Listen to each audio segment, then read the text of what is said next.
Welcome into episode 339 of the Skate Podcast. I am Brian DeFelice, joined by Bridget Prue and Scott McLaughlin. Today is a What If Wednesday, so we will be getting to those what if scenarios in short order. We also want to take a chance to plug next week. We'll be having a mailbag episode, so please submit your comments to Twitter, YouTube, and email us all week so we have a chance to collect those and get to as many as possible.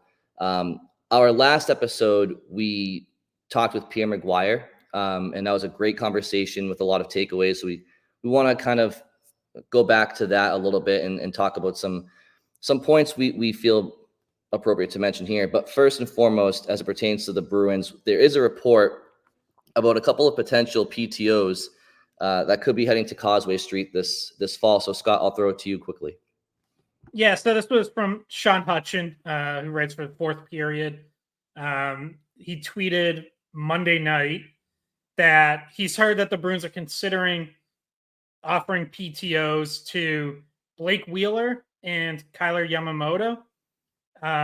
So we can get into those players and kind of what they bring. Obviously, Wheeler is a name that Bruins fans will know because he was here, seems like an eternity ago. He was traded away in 2011 in the deal that brought Rich Peverly to the Bruins. But really, my main takeaway there is, one, bringing guys on PTOs never hurts. There's nothing guaranteed. It's just, hey, let's see what this player has. Let's see if they can force their way onto the roster, give us something to think about. Obviously, Danton Heinen came in on a PTO last year and forced his way onto the roster, won a spot, just straight up beat out other guys that the Bruins, in their minds, had penciled in ahead of them. Now, the Bruins last year also brought in Alex Chiasson on the PTO. He lasted one preseason game, and then they released him. So that can happen too. Like, if it doesn't work out, if you're not seeing exactly what you want, you just release them. There's no penalty, and they go search for other opportunities. So, I don't know if you guys have thoughts on those players, but what I see is just it's more competition at right wing specifically. Those are two right wingers, and as we've talked about many times, that's kind of where the Bruins have a big question mark on their roster. I mean, obviously, we've gone over this last year. Even I feel like we've pretty much every season are in the camp of it does not hurt to let a guy try out and see how much gas they still have left in the tank. Blake Wheeler's 37, which, by the way, his birthday is the day after mine. So when I was looking up his age, I saw that. So, he's cool. We almost have the same birthday. Not the same year. I'm not turning 38. But so, he didn't play as many games last season. He was only averaging about 12 minutes of ice time. So I don't think he's slotting in your middle six. He's not. I don't think he's slotting in where Jake DeBrusk played last season, right? That feels like it would have to be more of a depth add if he's only able to play 12 minutes a game, right? But if he can ramp up, maybe you do see him in the middle six. It might just be more of a, hey, we liked this guy when he was here the first time. He's a veteran, obviously used to be the captain with Winnipeg. Good leader. If you think you might want another voice in the locker room, that's something he could bring. But I hope that they do it. This wasn't like a confirmation that this is just a report that they're interested in it. I'd like to see it personally. I'd like a little bit of just some added storylines in preseason that we can follow along, and especially in contrast where we're talking about maybe Lysell comes in and takes a right wing spot, and then you see the opposite end of the spectrum where a veteran like Blake Wheeler could come in and you're like, well, is Lysell ready? And does Wheeler have anything left in the tank? Like those are two different things we could follow. Yeah, it's definitely seems like an insurance policy. I think that if Lysell or Merkulov or anybody that's an internal candidate doesn't seem fit to win that spot in the top six out of camp, and again, Yamamoto and Wheeler, certainly Yamamoto does not have. He hasn't proven to be a top six player in the league point production wise. He had one solid season where I believe he had 41 points, and that's a low end, top six winger, I think, on any team in the NHL. I wouldn't say that that's sustainable to be a top six player, especially as one season. Blake Wheeler, on the other hand, obviously he's much older, but his last 5 seasons, his point totals are 65, 46, 60, 55, and 21. So if that 21 is a better indicator of what you're getting going forward from him, then what Bridget just mentioned is absolutely true. If Blake Wheeler, who has a ton of experience in the league and knows how to play and produce points at a high level, can somehow come in and be a 35 to 45 point player for the Bruins, even at his age. I mean, Brad Marchand's, in his late 30s, right? So it can happen. I mean, there are players that are Wheeler's age that are expected going into this year to still produce at a high level. As it pertains to the Bruins right now, I think everybody kind of wants an internal candidate to maybe win that role. But if it does come down to Lysell or somebody else not seizing the opportunity, and it's between Wheeler and Yamamoto, I know Yamamoto's a lot younger at 25 years old, but from a size and experience perspective and a past of point production at the NHL level, I would feel for a 1-year trial, I'd probably go Wheeler. I just don't see, between Yamamoto's lack of size and his lack of point production at this level, I still feel like Wheeler would be a better fit and a more safe bet to have somebody come in and do like what JVR or Heinen did for the Bruins last year, more so than Yamamoto. Yeah, but he's going to be 38 Wheeler, before the season starts, though. Like, he's going to be 38 before the season starts. How old's Marchand right now? Isn't he like 34? No, he's old. He's going to be 30. It's 36. Right, and here we are expecting Marchand to still be a 60-point guy, right? At the least, if he's healthy. So my point is, there are players Wheeler's age range that are still expected to score at a 50+ point clip. Is all I'm trying to illustrate. Yeah, and Wheeler just did it 2 years ago. You mentioned 55 points. So to me, like, Wheeler is the guy you bring in and see if there's any chance he can get back to that level. Because if he can, then that is a middle 9 solution, whether it's second or third line. My concern would just be I would be surprised if that's still in there, because now Bridget mentioned, he missed a lot of time last year. He suffered a leg injury in February, missed the rest of the regular season. But even before that, he looked pretty cooked on the Rangers. Like, they gave him a long run in their top 6, and that is a talented top 6, and it just did not work. Like, he just never found his game there. So, he looked slow. His defense has really fallen off in recent years, and maybe that's a product of being slower. Maybe he has to, conserve more energy to try to create offense or whatever. So, like, I don't think there's much there. But again, a PTO, there's no commitment. So I guess you might as well take the chance. Yamamoto, I look at a little differently, where, like, I don't think Yamamoto is competing for second line right wing. Like, I just don't, at one point that would have been what you hoped for from him. But he's been around long enough that I think it's pretty clear, like, he's topping out as a bottom 6 forward.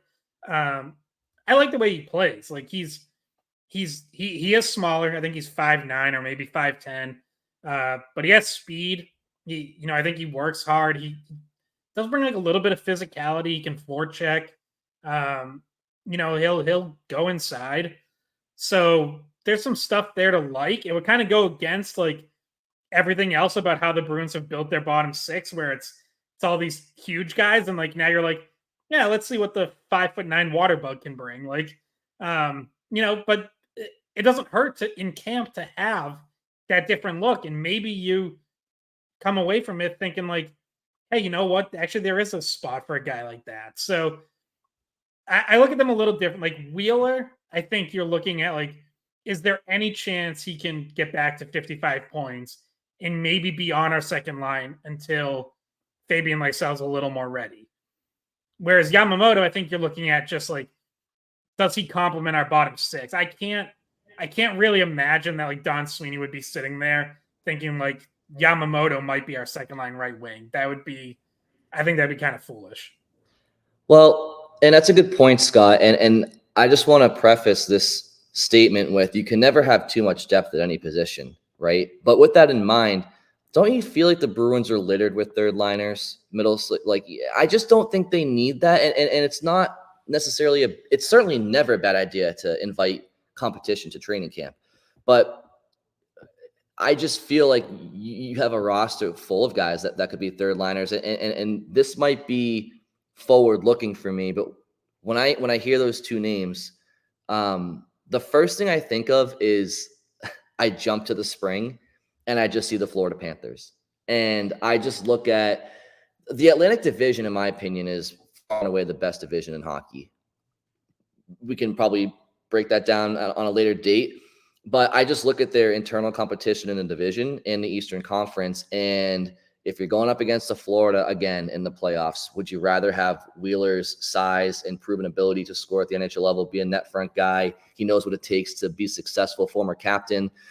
Or do I need a third line water bug when you already have Geeky and Frederick and others who, again, depth is not a bad thing. I just kind of narrow it down when I see those two players' names and Bruins need. Potentially, if players don't seize opportunity. Do you remember when Dan Hyman came in on a PTO last season? I don't remember us being super high on, like, I don't think we thought he would end up playing the year that he played. Like, he outplayed what a lot of people thought. Yeah, but I did think like he had a real chance of making the team though, because like he wasn't bad the year before. Like he was still pretty much the same player. No, not about making the team, but about like where he would slot in, how he could complement. Like, I don't think we really knew until he got in the lineup, like the kind of versatility that he was going to have for the Bruins this past season. But I'll at least speak for myself. This time last year, I was looking at this Bruins roster differently because of the turnover they had and all the players that left.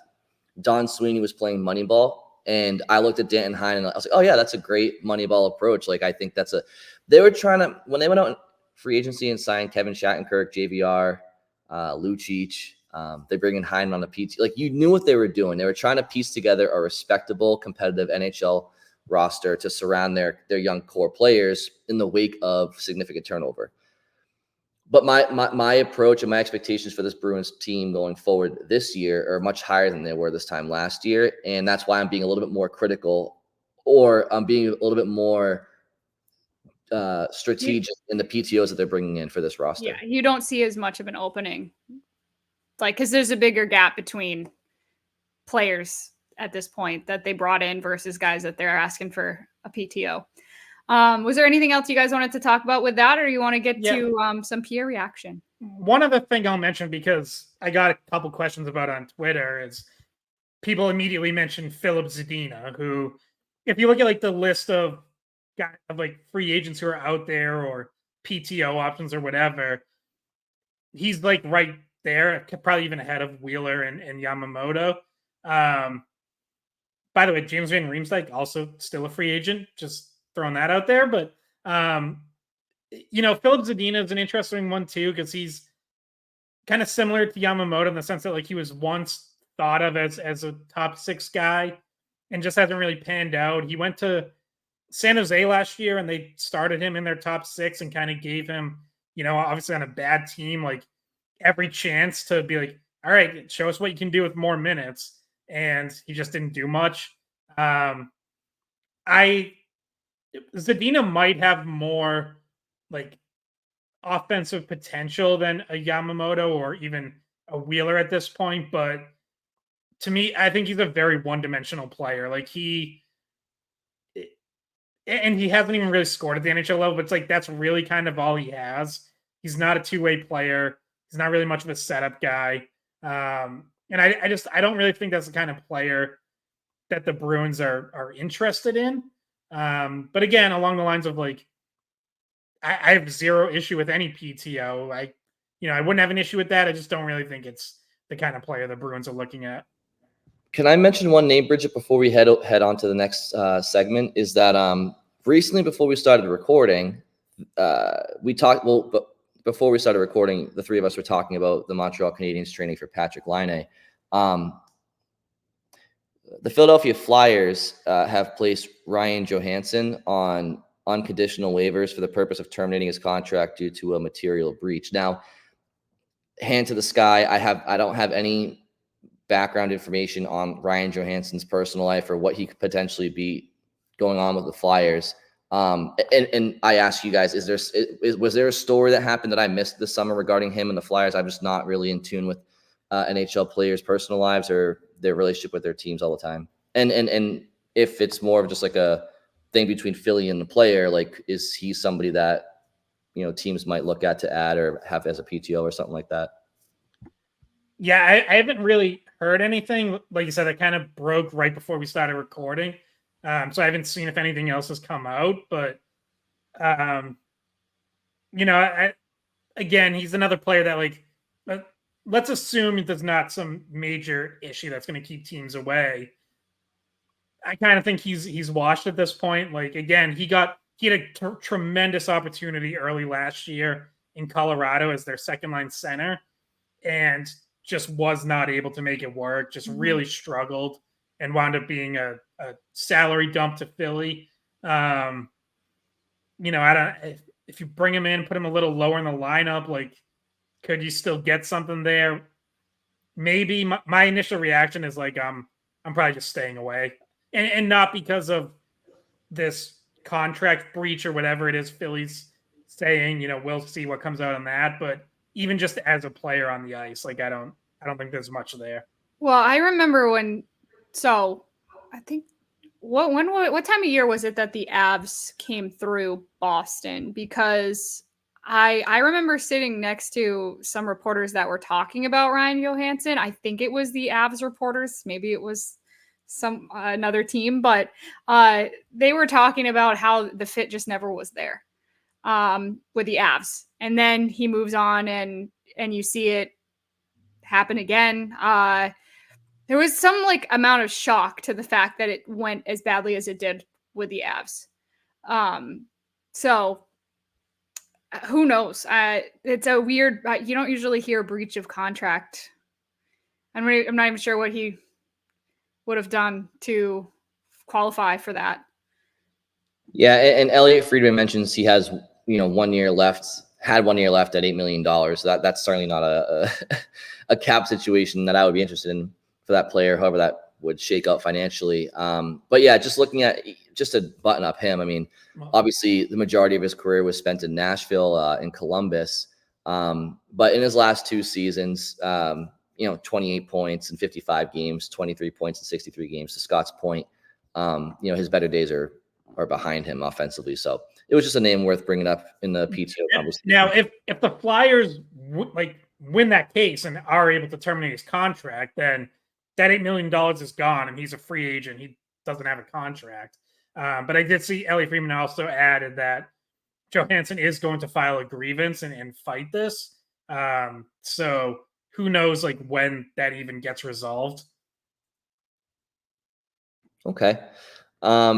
So I guess, a story to keep an eye on as the Bruins offer PTOs to some veterans in the league of different caliber. Wheeler is a former captain. He's been in the league for about 15 years, and Yamamoto is 25. So we'll just keep following it. And the Bruins obviously have that second line opening that will follow all training camp. So why don't we move along to some takeaways from the Pierre interview? And Scott, why don't we throw it over to you first? Because I know there was something that he mentioned that you wanted to kind of react to.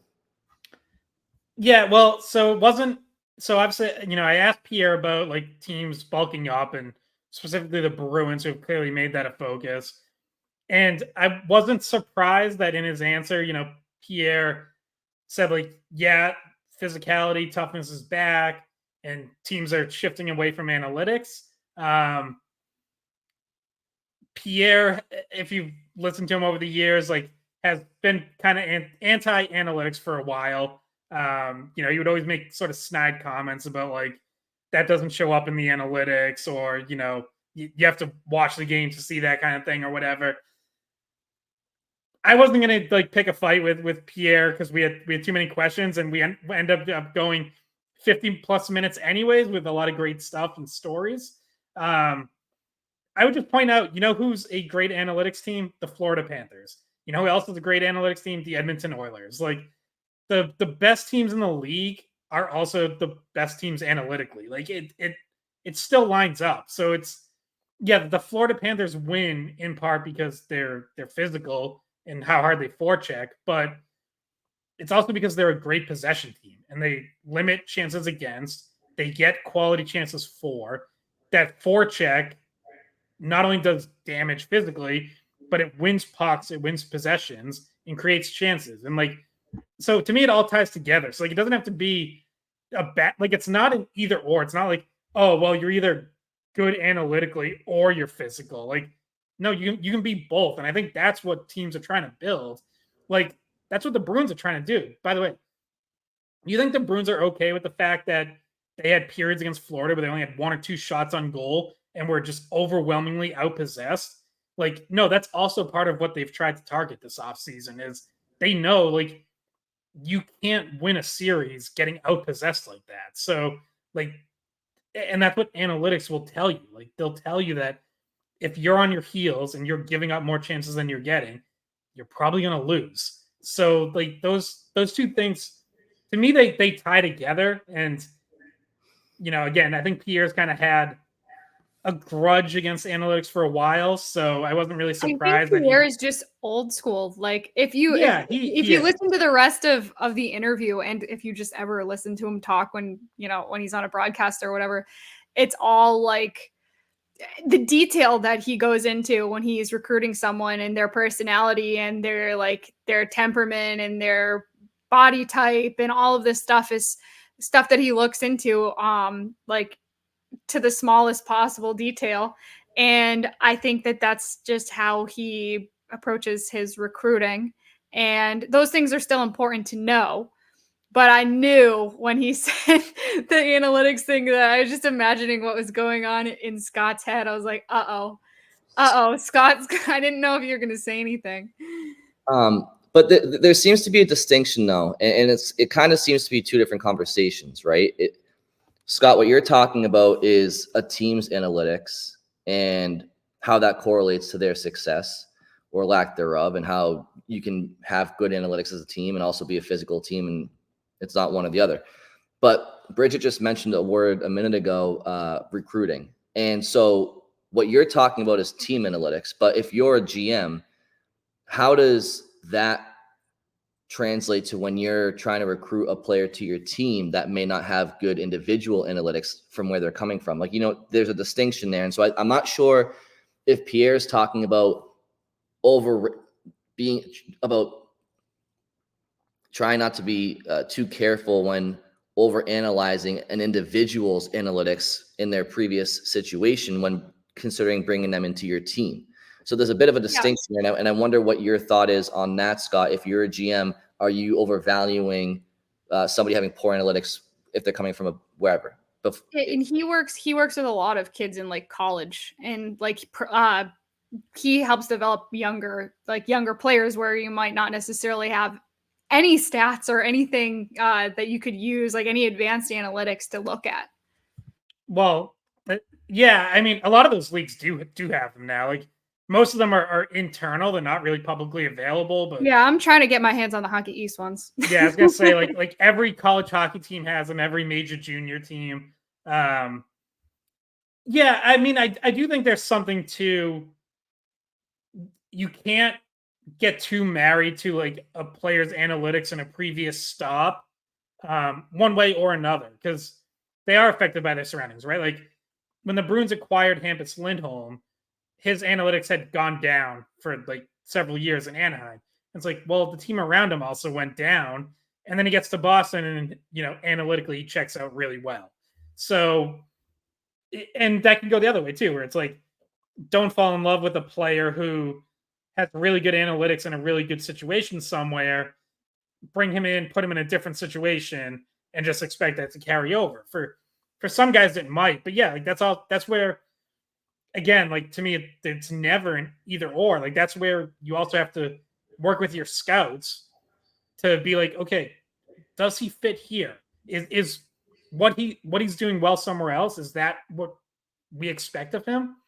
Or is how this other team's using him, are they not getting the best? Are they missing something that we can take advantage of, right? Like, Andrew Peeke is going to be a lineup regular for the Bruins. He was getting benched in Columbus. So, like, you have to identify, like, okay, is he really so bad that like he can't crack Columbus's lineup, or are they missing something, using him the wrong way, and we see something that like we can get out of him? So like all of that's still very important. But I guess and this might be my blunder when Pierre mentioned this, and to the point where you wanted to bring this up today, was he talking about team analytics or was he talking about the recruitment process? Well, I had specifically asked about teams building like bigger, more physical teams. So I think it was more about the teams. But building those teams, which includes bringing in outside players, and that's why I just feel like he may have been saying like, yeah, like don't worry so much about what we were just talking about. The players' analytics, good or bad in their previous situation, because it's not indicative of what the situation is if you get them necessarily. I mean, you just rattled off like multiple examples: Hampus Lindholm, Andrew Peak, like that. You know what I mean? Yeah, I think my question was definitely more about teams than individuals, though, and that's how I took Pierre's response. Okay. But maybe I misinterpreted his response. No, I think both conversations are. I'm glad we have both of them because there's a distinction there, and yeah, the devil's in the details. But speaking of a player who, hopefully their surroundings can explain some poor play recently. But Bridget, you had a point on Korpisalo that Pierre mentioned. Yeah, the one thing that I thought I wanted to just comment on a little bit more, react to today was what he said about Korpisalo. And because I brought up, Bruins goaltending situation, trading Allmark. And, I think I asked, do you think either side won the trade? And it sounded to me like he really didn't like the return for Boston when he started to talk about Korpisalo. So he said that when he was in Ottawa, because he was in Ottawa until you guys said May 2022, right? So he was with the organization helping recruit players, scouting, trying to figure out who to bring in. He said he never wanted to bring in Korpisalo. So that tells you that in his mind, that was not a guy that they should have targeted. He straight up said that he's not a number one goalie. Maybe he's a backup and that Ottawa overpaid for him.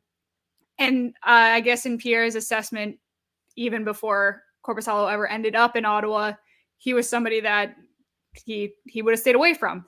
So now you look at him ending up in Boston.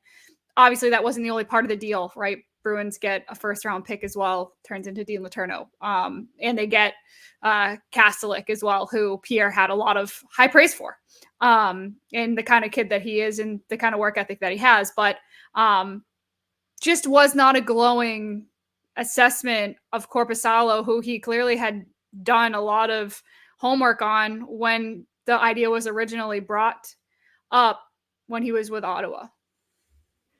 Yeah, and I think from the Bruins perspective, maybe the generous way to look at that would be Pierre didn't want to pay him and bring him in to be the number one goalie. The good news for the Bruins is they are not expecting Joonas Korpisalo to be their number one goalie. So I guess you can look at it that way and say, like, okay, well, can Korpisalo be good in 30 games instead of 55, 60? Like that's a big difference in role, and maybe that just better suits him. Like maybe to Pierre's point, he's just not a number one goalie and it never will be. And if you're counting on him for 50 to 60 starts, then you're going to be very disappointed. Now in a perfect world, like you'd love to have a number two goalie who could be a starter if they're pressed into it. So like it's still not ideal. You guys know, people who listen know, like I didn't like taking Korpisalo back at all. I get that it seems like the Bruins had to do it in order to get the first round pick, but you're hoping that cutting back on his workload will get you closer to like the Korpisalo who is in Los Angeles than the one who is in Ottawa. Yeah. Sorry, Brad, go ahead. Oh, that's okay. I was just gonna say this conversation just brings me back to our episode with Razor a couple weeks back, and that conversation with Raycroft just kind of made me no longer have any opinion on Korpisalo one way or the other than just like when Raycroft says, again, you have to remember his credentials, former rookie of the year in the NHL, incredibly plugged in around the league and especially in the Boston scene. Like when he tells us that there was 0% chance the Bruins were going to enter the year with Brandon Bussey as their backup and not an NHL proven backup, whether or not anybody agrees with that approach, I believe that's what their plan was. Like they weren't going to enter the year with a Bussey or a non-NHL proven backup. And when Raycroft says that was their plan and Korpisalo was in the range, give or take, for that NHL veteran goalie, I kind of just put my hands up and just say, all right, well, then that's what their plan was. And I just kind of stopped combating it because it's kind of like arguing with the wall. That was their plan. So I'm just going to see how it goes. I don't think Korpisalo is going to make or break them as a backup. I think he's going to be perfectly fine with Boston structure. And, so Pierre's opinion aside, I'm just not too worked up about Korpisalo anymore. I kind of wish we had Pierre and Razor on at the same time because I feel like their opinions about Ottawa and goaltending were completely the opposite of each other. Because Razor was just absolutely obliterating Ottawa like they're going to suck for a long time. And Pierre was like, they're getting better. And seemed to be operating under the assumption that Ullmark was going to extend his contract and stay there for a little bit longer. Whereas Razor was like, he's probably only going to be there for a year and he's, and Ottawa's not going to be much better in that time. So yeah, it would have been funny to have them on together. I think they might've argued over that. Yeah. I mean, Pierre can't really say oh yeah, Ottawa's an awful situation because he kind of helped build them into where they are, certainly at least had a hand in it. So he's not going to throw his own work under the bus. And obviously, he kind of took a chance to prop himself up a little bit and saying yeah, I knew Korpisalo wasn't going to work out. I didn't want him there. So it's, it's a little self-serving, but listen, that's the business. I don't blame him. We all let people know when we were right. Yeah, okay? Exactly. I do it. You do it. We like to remind each other. You even already did it in this segment about Korpisalo. I never wanted him in the first place. So, well, in fairness, I'm not right yet. If he's the best backup goal in the NHL, then I'll eat my words and say hey, you know what? He was worth it. That great that they found a really good backup. So another conversation with Pierre that we had that we all took note of was his comment on Nikita Zadorov in the past and maybe not entirely being the most coachable player, or at least struggling to implement coaching when it's suggested to him. And it actually kind of ties into I think it was a mailbag question, maybe about a month ago. If Zadorov is such a well sought after free agent, why has he moved around so much in his career? So it kind of actually ties in, and Pierre kind of gave us a bit of an insight to that question about a month later. And he also talked about Elias Lindholm. If Elias Lindholm can get back to his production he had in Calgary that one year with Tkachuk and Gaudreau, then you won't even really notice the absence of a Jake DeBrusk. So this kind of ties into our first what if scenario that we have this week that was sent in to us, and it's what if Lindholm and Zadorov are not good fits. So we can kind of tie back into Pierre's comment on Zadorov's coaching. If he doesn't take to coaching, as suggested has been an issue in the past, what does that mean for his tenure in Boston? But I don't know if any of us really see that being a total issue. Yeah, I was gonna say there's a couple ways you could take this, right?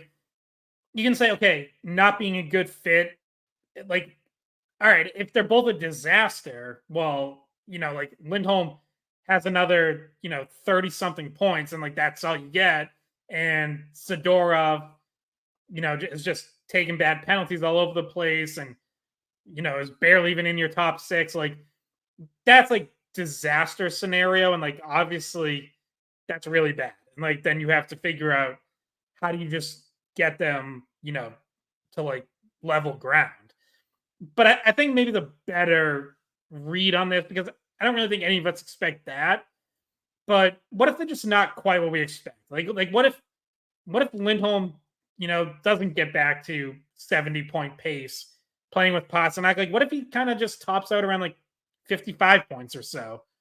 And what if Zadorov, doesn't fit with McAvoy or maybe even Carlo, and he's just a third pairing guy, and maybe he's solid in that, but just doesn't quite take off the way we're expecting. Like, I think maybe that's more interesting because we can play the worst case scenario game, and it's like, okay, well, that's really bad for you. Like, all right, answered. But like, what if they're just both something less? We've talked a lot about what their upside is and like why they could be really good fits here. What if they're just a kind of like a tier off from that? I think that if that's the case, I think they should still be a better team than they were last year. They should still have a higher ceiling. They should still be better built for the playoffs than they were last year, simply on the roster personnel. The ceiling is just higher than it was last year, even in the situation where they underwhelm a little bit. Well, the reason why this kind of comes up in the same conversation as something that Pierre said about Zadorov is because he kind of put like a little red flag up in in the conversation with Zadorov by hinting that maybe he wasn't taking coaching and it wasn't getting through to him. Right? Like this was what the conversation was about. It's like, yeah, he's got all that size and he's got skill, but when he's moving without the puck, he's getting himself caught out of position. There's still things for him to learn when he doesn't have the puck on his stick. And I'm sure situationally with the new organization, there's going to be things for him to learn, new deep partners. There's going to be a lot for him to learn in terms of how the Bruins do things with their defense. So obviously for him to be a good fit, he's going to have to buy into the system as time goes on. And the quicker he can do that, the better. So just a little bit of a red flag, I guess you could say, with the way that Pierre described him not necessarily getting up to speed with his previous teams.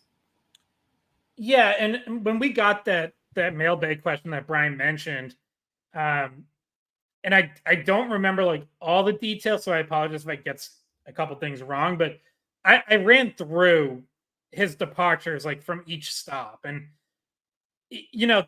when you actually get into like the reasons why he went from one team to another, like it doesn't look that bad. Like a couple were hockey trades. One was he got traded for Ryan O'Reilly. One he got traded for Brendan Saad. One was free agency. And then getting out of Calgary was he wanted out of a rebuilding situation. So, like, if you consider that a red flag that he didn't want to stick it out there, but no, not that that's a red flag. No. What Pierre said about the development part of his game, where maybe not necessarily taking the coaching. Yeah, but Pierre also mentioned like how much he's moved around, and said like, at some point when a guy that has all those raw tools that make him so appealing, when he moves around that much, like you should ask yourself why. So I'm just saying, like, we went through that exercise, and it's like the whys to me aren't really red flags unless you think, he should have stuck around through a rebuild or embraced that or whatever. But I look at that as like he was going to be a free agent anyways. So he was probably going to leave anyways once he got to free agency. And like, I would rather have a guy who let Calgary know ahead of time, like, I'm not re-signing with you, so you might as well trade me and get something. Yeah, and the other thing Pierre mentioned was for Bruins fans to not expect a ton of offense from Zadorov. I know last spring for the Canucks, he kind of had a big, production outburst for Vancouver. But, I don't think Bruins fans are necessarily expecting that. I think we all kind of know that was a bit of a high of a couple of weeks for Zadorov. But what Pierre did mention was that his play away from the puck, his decision-making away from the puck needs to be more effective and more decisive, not to run out of position for those big hits that we all know that Bruins fans will be clamoring for, myself included, come October. there's a time and a place. And he mentioned if he's Don Sweeney and the Bruins and Jim Montgomery, he's having Nikita Zadorov sit down and look at film from Zdeno Chara's career and his stops in the island, Ottawa, and obviously Boston, and how, he learned to utilize his size and gap control and stay composed while also being able to pinch guys off and use his size. So those are things that X's and O's wise, Pierre mentioned about Zadorov's game. And I think that those are all fair. I think, and that is going to have to come from adhering to some coaching. But I don't see Zadorov being who Pierre mentioned was a great personality, a great person. I don't see him really deflecting away from the Bruins being like, stay in position, stay composed, and pick your spots. Yeah, and I to bring this back to like the what if scenario, if it's what if Zadorov can't handle a top 4 role here, I actually don't think that's the end of the world. Like, yeah, it means you're probably overpaying him, but you have Hampus Lindholm in your top 4 on the left side. And we think Mason Lohrei is on his way to being that kind of player. He already played top 4 minutes in the playoffs and more than held his own. Now you go into the year, you don't need that from Lohrei right off the bat. But, I expect at some point this year he's going to be playing top 4 minutes, maybe sooner than later. So, like, if Zadorov winds up settling in as a third pairing defenseman, again, he's probably a little overpaid in that role if he's, say, getting 16, 17 minutes a night. But roster-wise, like, at least for this year and until Lohrei reaches his payday in a couple of years, you're probably okay. Like, it probably isn't really that harmful to you that Zadorov isn't really a top 4 guy. I think that the more damaging what if would be what if Elias Lindholm doesn't fit, because I think that has a bigger impact on your outcome and whether or not like you have a team that's a playoff team or a team that's going to be able to make a run, because obviously the Bruins are kind of rich at defense and goaltending. So those two things that makes it easier to hide a bad fit for Zadorov. Whereas Elias Lindholm is going to have a good season for this offense to show an improvement from last year, right? Because the loss of DeBrusk, having the need for a center to have more offensive production than Charlie Coyle, especially if you're moving Zacha out of center altogether, there's just a lot of pressure on him to be the right fit there, and try to get Pasta going, because obviously the guy that whoever you stick next to Pasta has to do a good job in order to set him up and to bring the best out of him. So I think that the more concerning what if they don't fit question would be Lindholm. Yeah, and it's a longer contract, and it's a big contract. Yeah, and that's fair, but as it pertains to the term, I'm gonna choose to focus on the one season in front of us here. And the thing about Pastrnak is that he's just as much of a setup man as he is a finisher, right? I mean, he's on track to be the all-time leading goal scorer in the franchise's history. He also has more career assists than he does goals. So, I think you could put Scott on rollerblades and he would still play well alongside Pastrnak. And so I think Lindholm will be just fine in that role as long as Pastrnak is healthy. And if Pastrnak goes down with some sort of long-term injury and you're forcing Lindholm to garner chemistry with somebody who's not one of the best players in the world, it becomes more challenging and more focused on Lindholm. I just think it's more or less an automatic for anybody. I mean, I'm not going to say anybody, but if you're a top 6 talent, you really should be able to be just fine. Now, we need Lindholm to be better than just fine. I guess my expectation is there will be no – I have no issues. I have no true concerns. I know this is a what-if episode. Yeah, I was going to say, I just want to be clear. I think that's going to be a great line. But but it was a what if, like, what if it's not the right Yeah, fit? If it's not the right fit, that's really a big problem because now you're looking at having to go back and find a different number one center as your long-term solution where you thought you found this guy now. So that just creates the same problem that you had when Bergeron left. So like in this scenario, because we're talking about what if as if this is actually the case of what's going on, that is a huge problem to have to go back into trying to find a number one center when you thought you already had it locked up. Now I'm not going to say you overpaid on Lindholm, but he was the best available guy. So he got the best contract that he could get. So yeah, I mean that it would be a problem that I don't think we're going to have to worry about because I think it's going to be a good fit. But if it were to not be a good fit, I also we're missing a really important position. Yeah, and that's totally fair. I agree. I also, I don't think the Bruins are personally viewing Lindholm as their number one center for the next 6. I think they're just buying. I think he's more. Yes, they signed him to 8 years, but I don't think they see him being that guy for 8 years. I think he's their guy right now because he kind of has to be. And so, who that guy is in the future, I don't know. I mean, there's another what if question we can get to soon. Well, wait a minute, because this leads into the Draisaitl one that I think Scott. Well, no, hold on. I want to weigh in on this one first because that's where my mind goes on Lindholm is like, what if you get to the end of the season and it's like, man, maybe Lindholm's more of a number 2 on a real contender, and we still have to look for our number 1. Like maybe you get into a series against the Panthers again and Alexander Barkov eats his lunch the same way he did to Zacha and Coyle, and you're like, geez, was Elias Lindholm really did he really help us deal with Alexander Barkov better than what we had?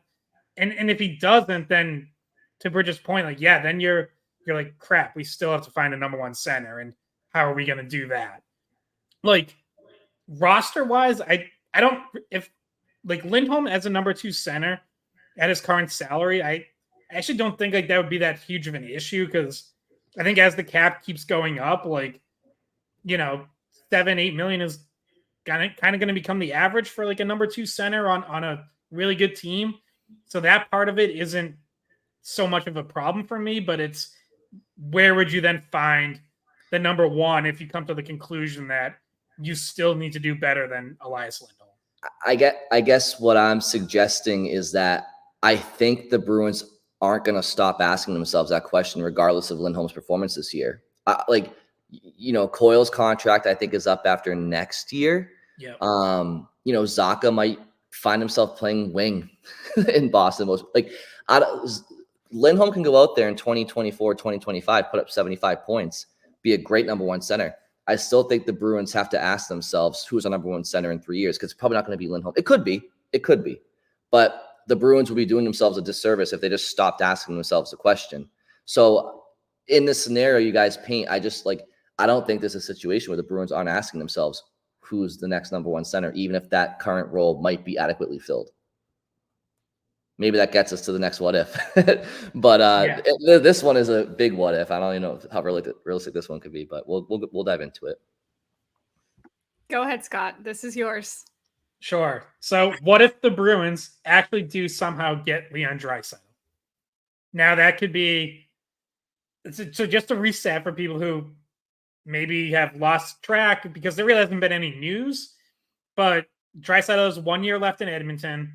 If nothing happens, he would be an unrestricted free agent next summer, would pretty much be the biggest free agent in NHL history, certainly in terms of the contract he would get. Also possible, like if talks really fall apart, maybe Edmonton looks to trade him. So I guess, to me, the more likely way that the Bruins could get him, as improbable as it is either way, is just like sign him, just like throw the most money at him. Hope that, these rumors that he's always liked Boston or whatever are that there's something to them. Because if he got traded, I don't think you're going to be the team that has the assets to really get him. Like, I think someone else is going to be able to offer, more blue chip prospects to start with. But, just to humor us, like what does the Bruins' future look like if this somehow happens in one of those two ways? Well, you're gonna have to get to find the money somehow, first of all. So that means that some guys are gonna have to go. Like some contracts are gonna have to get cut in order to fit this in. It's not going to be easy for any team to do it. But I'm sure if Draisaitl was interested, they would find a way. Like it wouldn't be like it would be something that they prioritized to try to get done. But I mean, that would be an insane line with Draisaitl and Pasternak, unless you decided you wanted to split them up in order to like hit teams with a 1-2 punch. But this is Scott's dream scenario because Scott's always been a big Draisaitl fan, and it's really hard to argue that Draisaitl isn't one of the best hockey players. I mean, he gets overshadowed because he plays with Connor McDavid, but he's so good too. Yeah, I'm just trying to, now that Cap Friendly is no longer a thing, I'm on Puckpedia, and I'm just trying to see the Bruins free agent class after next season. So Scott, correct me if I'm wrong, but we have, so Marchand will be up at the time the Bruins would potentially try to bring in Draisaitl on a huge contract. Marchand would technically be his $6 million would have to be, it'd be off the books. They'd have to re-sign him. Let's see. So he's a 25. Geeky's a 25 at $2 million. Frederick is 2.3. He's a 25 UFA. Brazeau, Beecher is an RFA. Costello. So I mean, I'm trying to go down the defensemen here. The defensemen are all locked up. While, yeah. Laura's an RFA. But what's Carlo? Carlo's 27, 25. Witherspoon. Yeah. So yeah, there's not a ton of big ones, guys. But so right now the Bruins would be projected to have $26 million in cap space after this season without re-signing anyone. But remember, right now that does not include a Jeremey Swayman contract. So knock $8 million off that. Yeah. Like, and how long you're is gonna have right now you would have about 18 million in cap space, and like Draisaitl might get 15 or 16 million. So yeah, just to fill out a roster, you're gonna need to free up like, I don't know, $5-6 million more somewhere. Well, you could get rid of Korpisalo and bring in a younger guy in net. Just an idea. But the problem is if Edmonton knows he's not coming back and they're not trying to go for, because obviously they made the finals this year.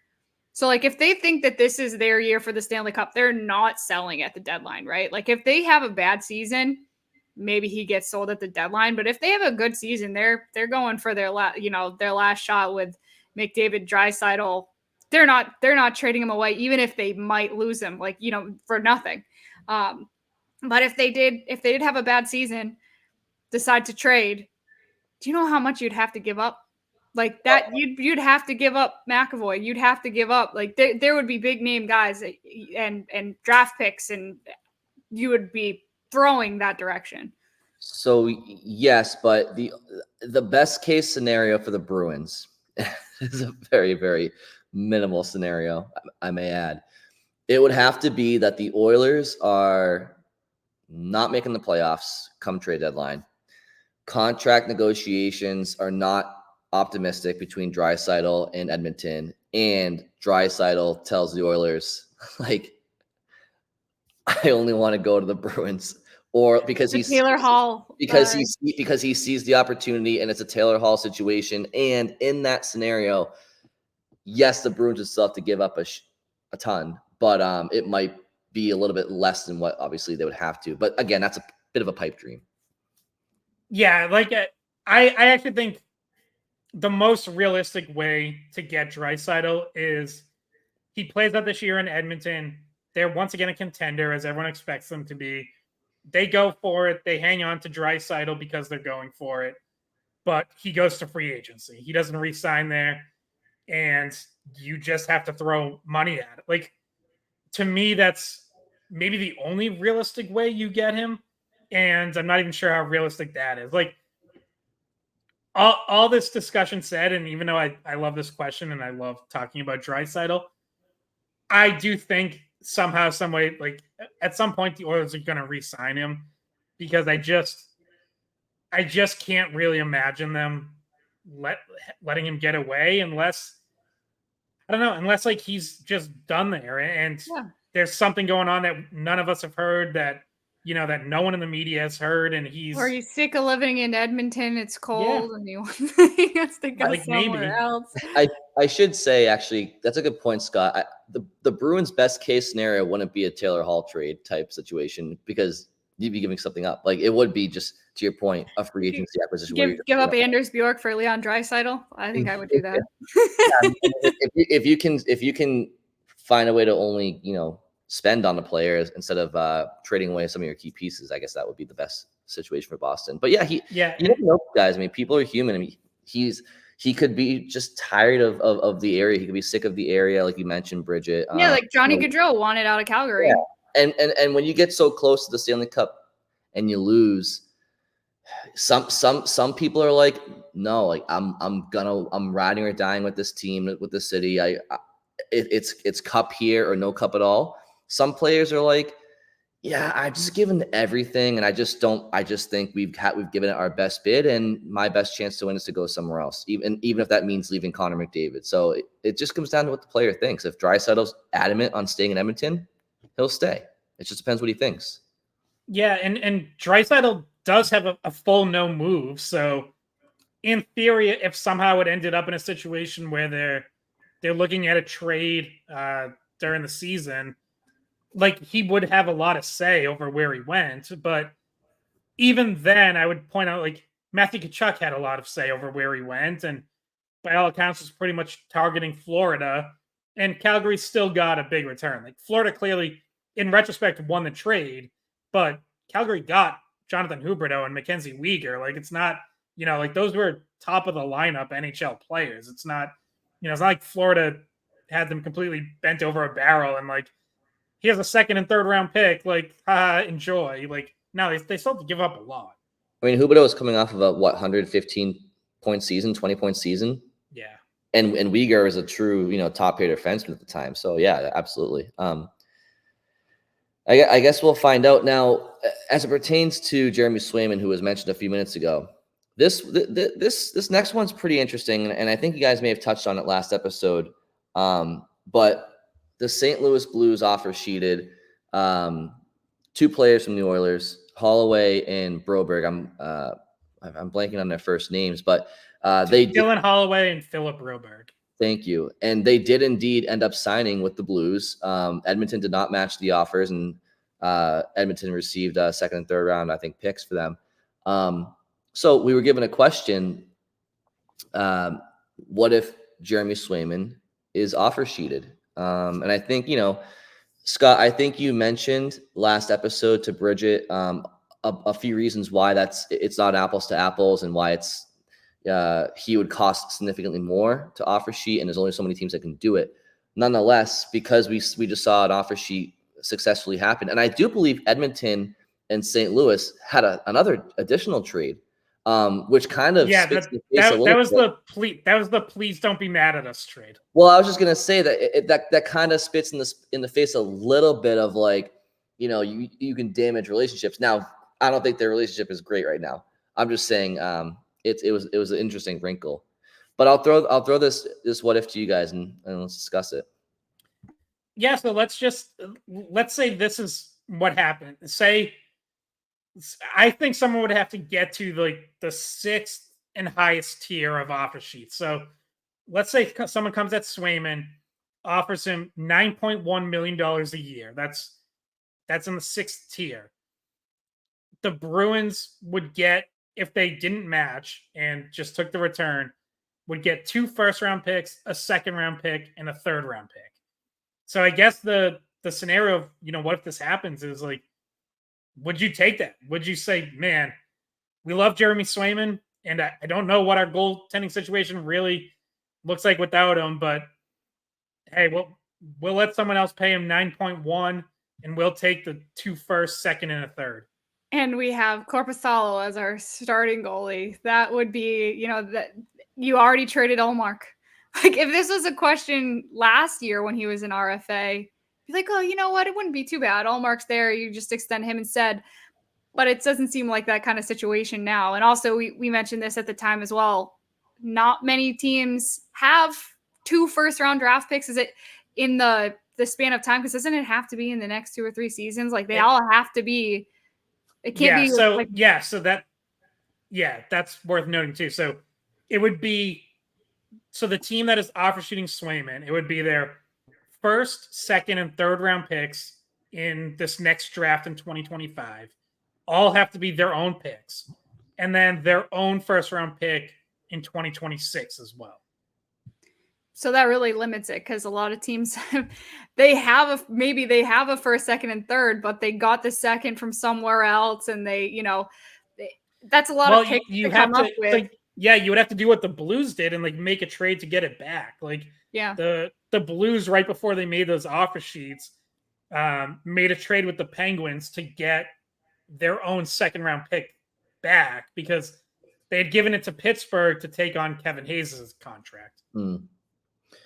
So, I mean, to go from having 2 number 1 goalies in Ullmark and Swayman in one season to the next season not having either one of them, I think would be a major mismanagement of assets. Needless to say, I don't think that the picks certainly are worth the departure of Jeremey Swayman at this stage of the Bruins organizational trajectory, along with the fact that you're talking about the prime years of Charlie McAvoy and David Pastrnak and some others that, theoretically you could get Swayman could get offer sheeted. He goes to a different team. You collect some picks, and maybe Bussy does turn out to be like a good NHL starting goalie. That's not a chance or a risk that is willing to take with the aforementioned parameters of you're talking about the prime years of some players. You cannot trade futures for what is a top 5 goalie in the NHL right now, in my opinion. Truthfully, what really would have to happen was, because they're not taking those picks for Swayman, I don't think they would have to match. Right? Yeah. If he gets offer sheeted, they pretty much are stuck in a position where they have to match. And that means they're probably going to overpay for him by at least $1 million compared to what they wanted, maybe more like $2 million from what they wanted. And then you have to find the money somewhere else. But I really don't see them, for a lot of reasons, roster wise, your team is nothing if you have this entire amazing roster that you put together is nothing if you have Brandon Bussy and Joonas Korpisalo as your goalies. So it would, I don't see it even getting to that point. What would happen is they'd have to match. Yeah. So I'm curious though, for you guys, because I'm with you. I think, say it's 9.1, say it's that lower end. That's more than I think Swayman should get, but ultimately you probably have to match just because I don't think you can go into the year with Korpisalo and Bussy. I almost think you would immediately be turning around looking for a goalie, which is tough at this point in the summer. Is there a number? Let's say someone just came in and just totally threw a crazy contract at him. Is there a number where you'd be like, yeah, you know what, we can't pay that? What if someone comes in at $10 million a year or $11 million a year? Makes him the highest paid goalie in the NHL. I think, it's not going to happen. But hey, listen, this is What If Wednesday. Well, so. I just want to say, because and Bridget, I don't mean to overanalyze the specific words that you said, but when you say their season would be nothing if it was Bussy and Korpisalo, I mean, I do think that's a little bit unfair. You never know. Goalies can come out of nowhere, and I'm not saying they would be better than Swayman, but you could still. They would have to get very, very lucky. Very lucky. The likelihood of them even making the playoffs, I feel, with a team that those are the goalies is low. I feel they'd have a 30% chance of making it to the playoffs and a 0% chance of making out of the first round if that was the goalie situation next season. To Scott's question, though, I mean, I think every player has their price. Jeremey Swayman's awesome. He's amazing. But again, we have to like, you can't overvalue that extreme. I mean, there's a couple players in the world that like, yeah, okay, Connor McDavid, take the entire salary cap. Yeah, I mean, one thing I thought of too is if you're a team like that has the ability to offer sheet Swayman, would you do it just to force the Bruins to pay more for their own asset and kind of hamstring them later on, like some gamesmanship like that? So to me, you can't really operate that way. Like you have to, because then they're like, here you go, take them. Right. Like if you think you're just driving up the price and then the Bruins like, all right, you can have them. Like, we'll take the picks. Now suddenly you're like, shit, like, do we really want to spend that much on a goalie? Like, are we going to be picking high? Like, do we just give them 2 top 10 picks? A la like Toronto for Phil Kessel? Like, yeah, you can't really approach it that. Like, if you're making an offer sheet to Swayman, it's because you really want him and you're hoping that you push the price to a spot where the Bruins aren't going to match. I mean, are there any teams lower in the Atlantic Division that are on the rise and they're just stuck behind Toronto, Boston, Florida, Tampa, and like Ottawa? The Red Wings and Canadians have the picks to be able to offer sheet Swayman. That's like if you're Montreal or Detroit, and like I'm telling you, if you're Detroit, Ottawa, Montreal, Buffalo, teams that like if they were in a different division could potentially like they're being stuffed out. They're being stuffed down the drain by the top 4 teams in the Atlantic every single year. And that's a really tall ask. If you're Detroit or Montreal, it's like I don't know. It's either drive the Bruins price up and F with them a little bit, or you get a true number 1 goalie, a top like I don't know. I mean, I'm not too familiar with Montreal or Detroit's goalie system right now, but there's some teams in the Atlantic that I think wouldn't mind trying to change the tide in the division a little bit with some big type of gamesmanship move like this. I don't think it's likely. I'm just saying, like, what do you have to lose, right? If you're Detroit, Montreal, what do you have to lose? You get Jeremey Swayman in. Both those teams have good young cores. That could be a big difference. Best case, you get Swayman. Worst case, Boston's now up against the cap more than they like to be, and that would help you as years go on. I feel just like quickly trying to look through this, like the Red Wings actually have the cap space and don't have a great goaltending situation. Like their goalies on the roster are Ville Husso, Cam Talbot, Alex Lyon. Like, just saying. If I were them, like I would think about it. Again, why not? It's so expensive that like I still don't know if I'd actually do it. But Montreal and Buffalo, I think are one, they don't have as much cap space to work with, and 2, I think they like their young goalies. Montreal has Sam Montembeault, Caden Primo. Like, yeah, I'd rather have Swayman, but they're not. I don't think they're as desperate. Buffalo has Ukko-Pekka Luukkonen and Devin Levi. I think they think that's going to be a pretty good tandem for them. Detroit. Now, I do think Detroit has some younger prospects. I believe they have one at blank, and I know they have at least one of the top prospects, though.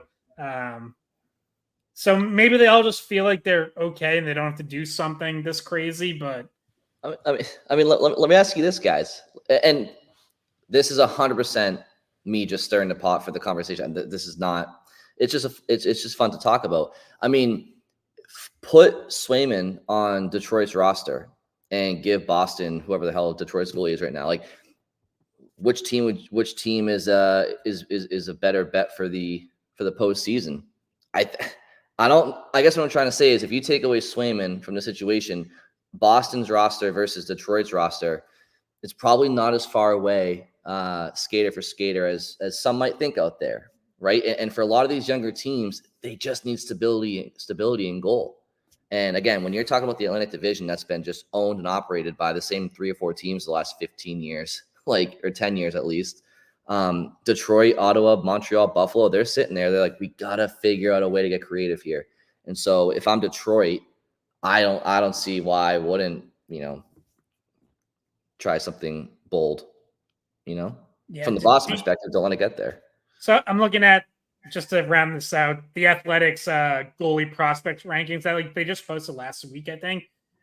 Detroit has Sebastian Casa 7 and Trey Augustine 8. So they do have a couple young guys. And I also forgot Montreal has Jacob Fowler coming from BC. Oh, yeah. He just had a really good season. So he's going to be I can't wait to see him. That's not good news for Boston fans. He's very good. I know that all the Canadians' top prospects were in Hockey East last year. Yeah. And there was a lot of Montreal fans that were at BC games. I was hearing and BU. French. A lot of them wanted to see Lane Hudson. Yep. I was hearing French in the stands last season in a few games. So I guess to answer the question, what if Jeremey Swayman's offer sheeted? The Bruins would match, but it would create some very unnecessary drama, headaches, and what if scenarios that, as you just saw in the last 10 minutes, can be fun to talk about, but also kind of anxiety provoking if you're Bruins fans. So I'll just say, never pick up the phone for you ever again if you're Detroit. To answer my own question, if it got to 10 million or more, I'd let him go and figure it out. Yeah, that'd be my price. Yeah, I'm with you, Scott. I'm with you. You'd have to figure it out. Yeah. Okay. Is that it, guys? Any other what if scenarios? I think we're good. I think that was it. No, yeah. I mean, we did have a couple others left over, but we've already run long here. So. Okay. All right.